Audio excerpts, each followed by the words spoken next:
एक वक्त था जब बिहार में मोकामा से लेकर बेगूसराय तक एक ही बाहुबली का आतंक बोलता था और उसकी गूंज पटना तक सुनाई देती थी।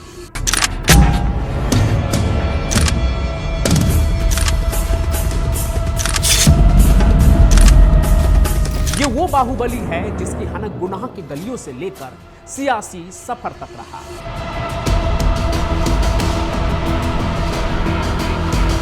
जेल की चारदीवारी भी इस बाहुबली का कुछ बिगाड़ नहीं पाई। ये चुनाव भी जीतते रहे और प्रदेश के मंत्री का स्वर्गवास भी करवा दिया।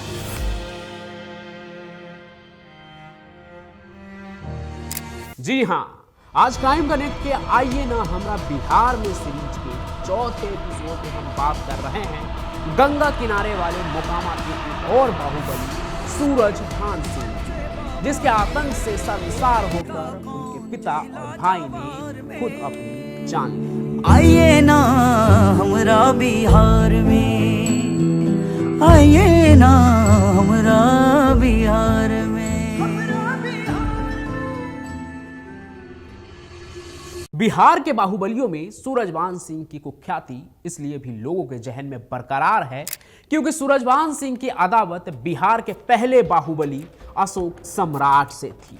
उस अशोक सम्राट से जो कट्टा के दौर वाले बिहार में पहली बार AK-47 लेकर आया था और सरेआम मुजफ्फरपुर के छाता चौक पर हत्या को अंजाम देकर पूरी राज्य को हिला दिया था। एक दिन की बात है, हाथ में AK-47 लिए बेगूसराय के बाहुबली अशोक सम्राट हाजीपुर में रेलवे के ठेके के लिए जा रहे थे। उसी वक्त रास्ते में उनका पुलिस की गाड़ी से इनकाउंटर हो गया।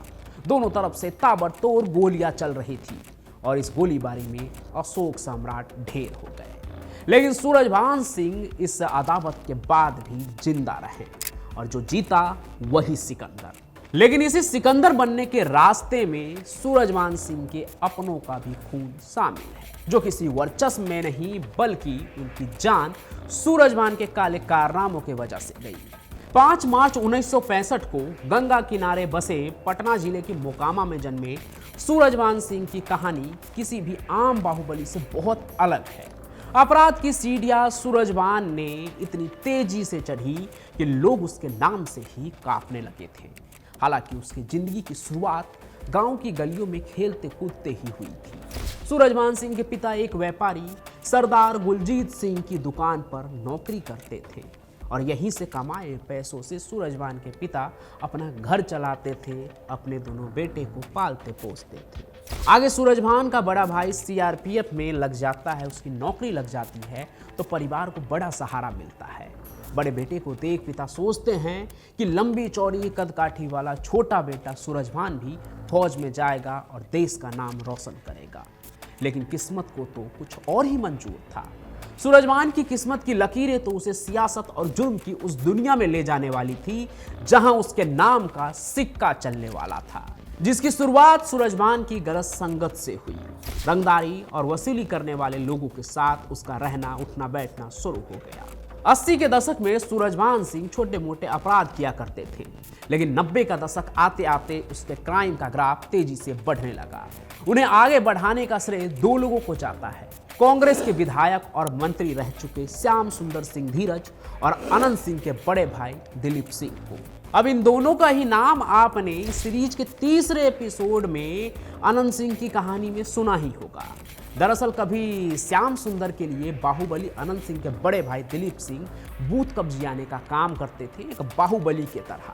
लेकिन बेइज्जती का बदला लेने के लिए दिलीप सिंह लालू यादव के संरक्षण में अपने ही विधायक के खिलाफ चुनाव में खड़े हो गए और जीतकर मंत्री भी बन गए।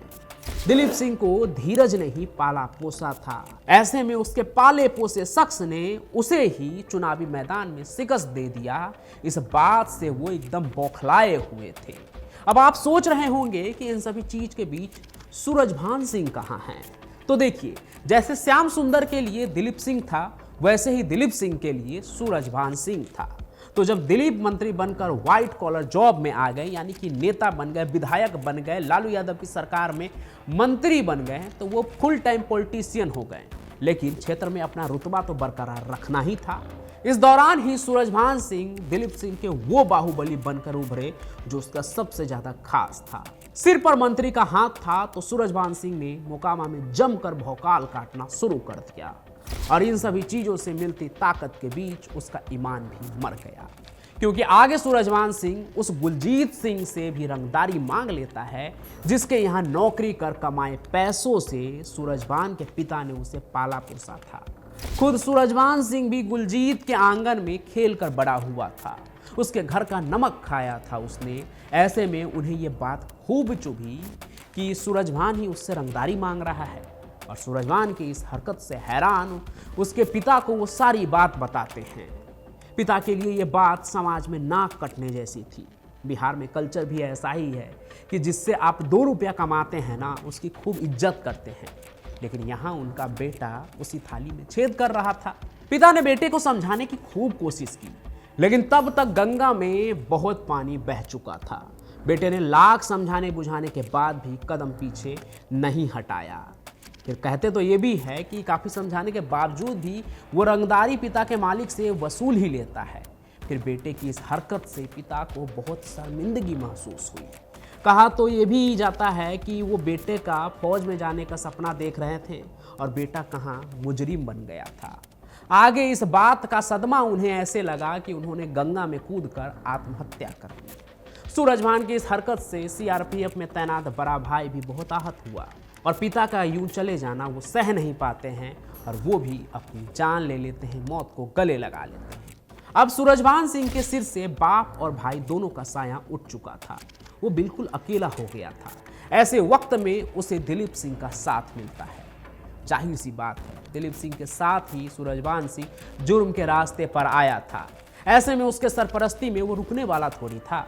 अब तो सूरजभान सिंह ने मोकामा के बाहर भी अपनी जड़ें जमाने की कोशिश तेज कर दी। इस दौरान उसकी दुश्मनी बेगूसराय के बाहुबली अशोक सम्राट से शुरू हो गई। सूरजभान ने भी उस पर हमला किया और उसने भी मोकामा में सूरजभान पर हमला बोला। इस दौरान सूरजभान के पैर में गोली लगी, जिससे उसकी जान तो बच गई, लेकिन चचेरा भाई और शूटर मारे गए। इसी गैंगवार के बीच आगे चलकर दिलीप और सूरजभान के रिश्तों में भी खटास आ गई, जिसका फायदा उठाने के लिए कांग्रेस के पूर्व विधायक श्याम सुंदर धीरज तैयार बैठे थे। उन्हें दिलीप सिंह से अपनी हार का बदला लेना था। इसलिए जब सूरजभान सिंह का रिश्ता दिलीप सिंह से बिगड़ा तो उन्होंने सूरजभान सिंह को अपने तरफ कर लिया। इस बीच अशोक सम्राट का भी इनकाउंटर हो चुका था और अशोक सम्राट से जुड़े मामले में ही सूरजभान भी जेल जा चुके थे। वहीं से गोरखपुर के श्री प्रकाश शुक्ला के जरिए पटना में बृज बिहारी प्रसाद की भी हत्या की जा चुकी थी। ये पूरी कहानी आप इस सीरीज के पहले एपिसोड में बिहार में शुक्ला का भौकाल में देख सकते हैं। बाकी आगे आता है साल 2000, जब श्याम सुंदर सिंह धीरज ने सूरजभान सिंह को चुनावी मैदान में उसके ही गुरु दिलीप सिंह के आगे खड़ा कर दिया। फिर इस चुनाव में ऐसा भौकाल मचा कि लालू यादव के सपोर्ट होने के बाद भी सूरजभान सिंह ही जीते और दिलीप सिंह की हार हुई।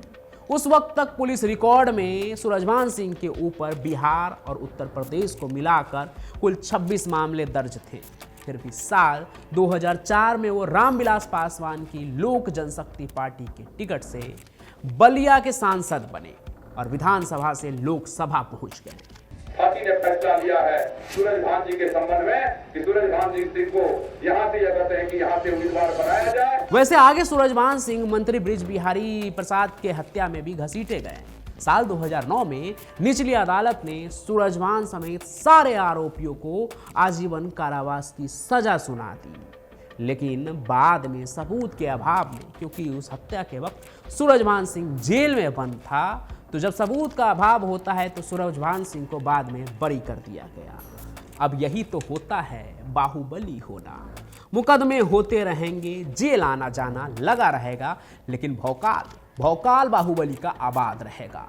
यही वजह रही कि सजा होने के बाद जब खुद सूरजभान सिंह चुनाव नहीं लड़े तो पत्नी को चुनाव लड़वाया, और वो भी बिना किसी पॉलिटिकल एक्सपीरियंस होने के बावजूद भी चुनाव जीत गई, क्योंकि बाहुबली पति का पूरा सपोर्ट था, उसका अपना पूरा भौकाल था। मौजूदा वक्त में भी सूरजभान सिंह का अपने क्षेत्र में भौकाल तो है ही, लेकिन कहते हैं कि अब वो अपराध से दूर हैं, सिर्फ राजनीति कर रहे हैं और राजनीति में ही एक्टिव है। खुद वो भी यही कहते हैं और उनके क्षेत्र में लोग भी यही बताते हैं। बाकी आपको क्या लगता है वो कमेंट में ज़रूर बताइएगा। उम्मीद है आइए ना हमरा बिहार में सीरीज का ये चौथा एपिसोड आपको काफ़ी पसंद आया होगा, और कैसा लगा ये कमेंट में तो लिखिए ही। और भी किसकी कहानी सुनना चाहते हैं वो भी आप ज़रूर लिखिए। साथ ही साथ इस सीरीज के हर एपिसोड को खूब शेयर कीजिए, अपने दोस्तों को दिखाइए, बिहार के जो भी आपके लोग हैं उनको शेयर कीजिए, और साथ ही साथ इस चैनल को सब्सक्राइब भी कीजिए ताकि ऐसे ही एपिसोड, ऐसी ही कहानियाँ बाहुबली, गैंगस्टर, डॉन की मैं लेकर आता रहूं और आपके पास नोटिफिकेशन पहुंचता रहे। साथ ही साथ मैं हर दोपहर लगभग 2 से 3 बजे के बीच लाइव आता हूं अपने चैनल पर, जिसमें ट्रेंडिंग में चल रही क्राइम की कहानी और साथ ही साथ जो भी ऐसी कोई ख़ास कहानी होती है तो मैं रूबरू एकदम फेस टू फेस लाइव आकर उस कहानी पर बातचीत करता हूं। सवाल जवाब में भी हम इन्वॉल्व होते हैं, तो लाइव पे भी आप ज़रूर आइए। उसका नोटिफिकेशन जो भी होगा मैं पहले बता दूंगा, पहले से आपको इन्फॉर्म करूंगा कि आज मैं लाइव आ रहा हूं। तो चैनल पर नज़र बनाए रखिए और मेरे साथ पंचम प्रकाश के साथ क्राइम की कहानी सुनते रहिए, देखते रहिए, सिर्फ और सिर्फ क्राइम कनेक्ट पर। फिलहाल के लिए अलविदा लेता हूँ। धन्यवाद।